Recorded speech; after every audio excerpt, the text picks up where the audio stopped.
écrit, ce qu'on trouve partout, c'est les Ragouanes, c'est le journal officiel de la République en Guinée. Or, en fait, dans la réalité, ça n'est pas du tout un journal officiel.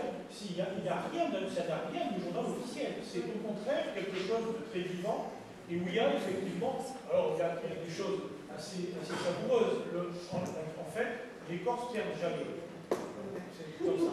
C'est-à-dire que l'idée est la suivante, le Corse ne peut pas perdre. Donc, lorsqu'il perd, en fait, c'est que, bon, ça ne peut être conjoncturel et, attention, dans le coup suivant, on gagnera. Eh bien, si vous regardez bien, chez Paul, dans la correspondance, vous trouvez quasiment la même chose. Il y a cette espèce d'idée selon laquelle l'échec, si vous voulez, ne peut être que quelque chose si vous voulez, qui ne durera pas. Obligatoirement, à un moment donné, les bons l'emporteront sur les méchants. Il y a cette espèce de construction, je ne sais pas, comme chez Rossi.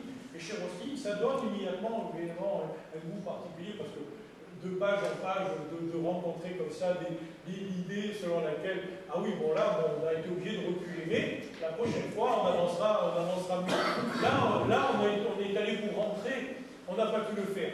Mais sinon, il ne peut rien pour attendre, la prochaine fois, ça sera la bonne. Il y a quand même cette force assez exceptionnelle. Il y a autre chose à la lecture, ça paraît beaucoup plus fort encore, c'est la qualité littéraire. On ne perd pas de temps. On raconte et en 3, 4, 5 lignes, il y a 3 films venant de toutes parts de corps. Et je pense à ce bonhomme qui écrit à Pompolo, chez nous, il écrit avec une très grande assurance.